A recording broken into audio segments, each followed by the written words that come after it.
আসসালামু আলাইকুম। আশা করি যে যেখানে আছেন সবাই বেশ ভালো আছেন। আমিও আলহামদুলিল্লাহ আপনাদের দোয়ায় মাগফিরাতের দিনে ভালো না, আছি। তো বন্ধুরা আজকে ইফতারের কিছু আয়োজন করেছিলাম। তরমুজ, বাঙ্গি, আনারস, তারপরে হচ্ছে না, পেয়ারা। না। আরও কিছু আইটেম করেছিলাম। আজকে আপনাদের সাথে চলে আসলাম আসসালামু ভিডিওতে। আলাইকুম দর্শক বন্ধুরা, ওয়েলকাম টু মাই পেজ। আশা করি যে যেখানে আছেন সবাই বেশ ভালো আছেন। আমিও আলহামদুলিল্লাহ আপনাদের দোয়ায় মাগফিরাতের ষষ্ঠ দিনে বেশ ভালো আছি আলহামদুলিল্লাহ। আপনাদের সাথে আজকে লেয়ার মুরগির রান্নার একটা রেসিপি শেয়ার করে দেব। তো বাজার থেকে গতকাল যাত্রাবাড়ি বাজার থেকে 2টা লেয়ার মুরগি এনেছিলাম, একটা সাদা আর একটা হচ্ছে লাল। তো আজকে হচ্ছে সাদা লেয়ারটা রান্না করেছি। তো এই যে দেখেন, পেঁয়াজ দিয়ে, তেল দিয়ে, তেজপাতা দিয়ে সুন্দর করে বসিয়ে রেখেছিলাম। আর আজকে রান্নাটা হবে আমার শাশুড়ি মায়ের হাতের ছোঁয়া। তো আম্মা আগে থেকেই খুব সুন্দর করে মুরগিটাকে আদা বাটা, রসুন বাটা, পেঁয়াজ বাটা, তারপরে হচ্ছে রসুন কুচি, পেঁয়াজ কুচি, তারপরে হচ্ছে হলুদের গুঁড়া, মরিচের গুঁড়া, লবণ, তারপর হচ্ছে সরষার তেল, জিরার গুঁড়া, তারপরে হচ্ছে গিয়ে ধনিয়া গুঁড়া দিয়ে খুব সুন্দর করে ম্যারিনেট করে প্রায় আধ ঘন্টার মতো রেখে দিয়েছিল। তো আমি আম্মাকে বলেছি যে আম্মা, আজকে আপনার হাতে এই মুরগিটা রান্না করা খাবো। তো লেয়ার মুরগি খেতে কিন্তু খুব দেশি মুরগির মতো স্বাদই লাগে। তো মুরগি রান্নার প্রক্রিয়া শুরু হয়ে গিয়েছে। আর হচ্ছে সামান্য একটু দারচিনি এবং এলাচ দিয়েছি। আর মুরগিটার কালার দেখেন খুব সুন্দর এসেছে। আর এই মুরগিটা কিন্তু অনেকক্ষণ ধরে রান্না করতে হয়। তো মুরগিটা দেখতে যেমন লোভনীয় দেখতে মনে হচ্ছে, আসলে দোয়া করবেন যাতে খেতেও ভালো লাগে। আর এই ভিডিওটা যদি আমার হাজব্যান্ড দেখে তাহলে তো তার দেখে তো খুবই খেতে ইচ্ছা করবে। তো এই যে দেখেন, মুরগিটা কিন্তু আস্তে আস্তে কষানো হচ্ছে এবং খুব সুন্দর একটা স্মেল আসতেছে। নামানোর আগে কিন্তু আমরা জিরার গুঁড়া দিয়ে নামিয়ে নিব, আবার হচ্ছে জিরার গুঁড়ো ব্যবহার করেছি। আর হচ্ছে এখানে দেখেন, শিং মাছের পাতলা ঝোল, অর্ধেক টমেটো দিয়ে শিং মাছ ভেজে সামান্য একটু আলু সিদ্ধ করা আগেই ছিল, সেটা দিয়ে শিং মাছ রান্না করছি। আর আজকে ইফতারিতে কী আয়োজন করব সেটা শেয়ার করব আপনাদের সাথে।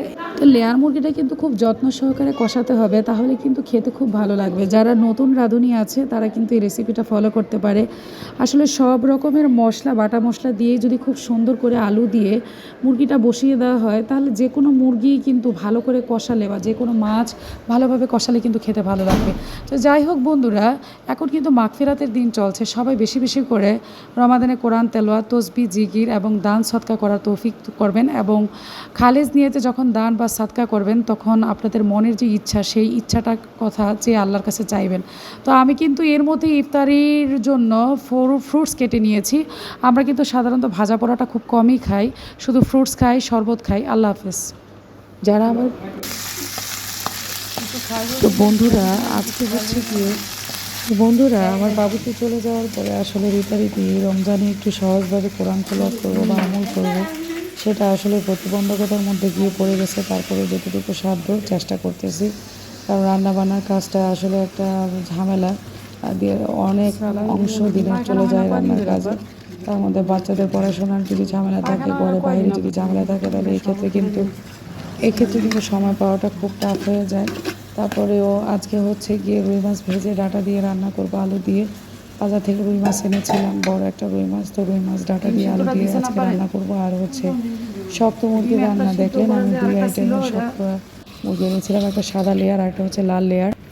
আর আজকে কিন্তু বন্ধুরা আমি শিং মাছের ঝোলও রান্না করেছিলাম। আলুটা আগে সিদ্ধ করে দিয়েছিলাম, শিং মাছটা ভেজে তারপরে এই যে হালকা হলুদ, মরিচ, লবণ, তেল দিয়ে, এটা সাধারণত আমার শ্বশুরের জন্য করা হয়েছে। শ্বশুর আব্বার জন্য প্রতিদিনই হয়তো শিং মাছ বা মুরগি বা সবজি এগুলো প্রতিদিনই থাকে, যেহেতু ওনার নানান ধরনের শারীরিক প্রবলেম আছে। তো এই যে আমার লেয়ার মুরগিটা রান্না করতে কিন্তু সময়টা বেশ ভালোই। আর সবজি আইটেম এখন আমি আমার বড় ছেলেকে একটু একটু করে দেওয়ার চেষ্টা করতেছি, জাবিরকে। আর দেখেন তো, এই যে তরকারির লোকটা দেখতে কেমন লাগছে, খেতে মোটামুটি ভালোই হয়েছিল। তো বন্ধুরা, আমি কিন্তু আজকে অনেকগুলি কাজ করেছি আসলে।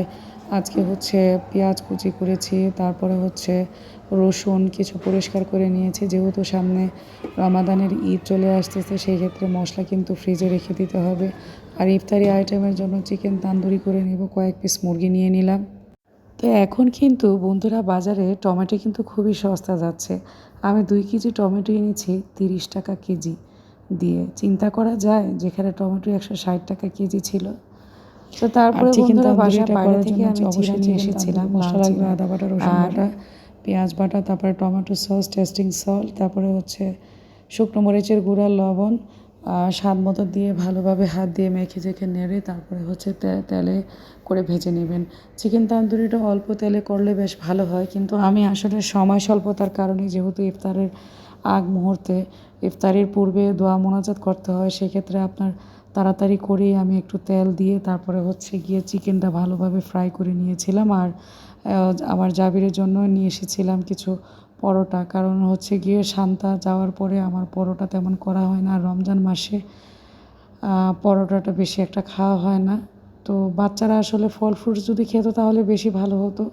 আমার ছেলেটার একটা খুব খারাপ অভ্যাস, ওকে যে কোনো ফলের রস বা জুস করে দিলে সে একটু খায়, এছাড়া সে আসলে খেতে চায় না, আর খেতে পছন্দ করে না, ফাস্ট ফুড লাইক করে। তো বন্ধুরা, বদনজর কিন্তু সত্য। আপনারা সবসময় আল্লাহর কাছে দোয়া মোনাজাতের সময় সন্তান, পরিবার, পরিজনের জন্য মানুষের বদনজর, মানুষের কাল দৃষ্টি, এগুলি থেকে আল্লাহর কাছে সাহায্য এবং পানা চাইবেন, এবং আল্লাহ হচ্ছে উত্তম সাহায্যকারী। এবং আজকে হচ্ছে পাশের ফ্ল্যাট থেকে ভাবি ইফতারি দিয়ে গেল। ইফতারের মোনাজাতের মুহূর্তে আমাদের তো ইফতারি ছিল, তার মধ্যে হচ্ছে ভাবি আবার আলুর চপ, বেগুন, ডিম চপ, তারপর হচ্ছে খেজুর, অনেক কিছু দিয়ে গেল। যে জাবিরের জন্য চিকেন বল, তারপরে হচ্ছে দই নিয়েছি, তারপরে হচ্ছে পরোটা নিয়েছি। এই পেঁয়াজি ও আলুর চপ, বেগুনি ইফতারিতে যেই যে আইটেমগুলো সাধারণত হয়, এই আইটেমগুলোই নিয়ে বসে গেছি। আর ইফতারের আগে আমি, আমার শাশুড়ি, আমার চাচি, আমার বাবা, বড় ছেলে, আমার মেয়ে, আমরা সবাই একত্রে বসে তারপরে ইফতারিটা করি। ইদানিং আসলে রোজাটা শেষ পর্যায়ে, হয়তোবা গরম চলে আসছে, একটু কষ্টই হয়ে যাচ্ছে। তারপরেও আল্লাহ যাতে আমাদের সবুর সহকারে আমরা যেন সিয়াম পরিপূর্ণভাবে পালন করতে পারি, আল্লাহর কাছে সব সময় সাহায্য চাই। আর এই দিকে হচ্ছে এগুলার ফাঁকে আমি চিকেন তান্দুরিটা রেডি করে নিচ্ছি। আর আমার এই ফ্লাওয়ারের বেসগুলোতে দেখলাম যে এই কচুরিপানার ফুলটাতে একটু ময়লা জমেছে, এটা পরিষ্কার করে নিতে হবে। আর ওই দিন এই যে গ্লাডুলাস আর হচ্ছে এই কাঠগোলাপ এনেছিলাম। আর এই যে দেখেন আমার রুই মাছ দিয়ে ডাঁটার তরকারিটা কিন্তু হয়ে গিয়েছে। আর এই রসুনগুলো ফ্রিজে ফ্রোজেন করে রেখে দিতে হবে। ওগুলা দেখার পরে আবার হচ্ছে গিয়ে একটু নাড়াচাড়া করে দিচ্ছি। চিকেন তান্দুরিটা হতে একটু টাইম লাগতেছে।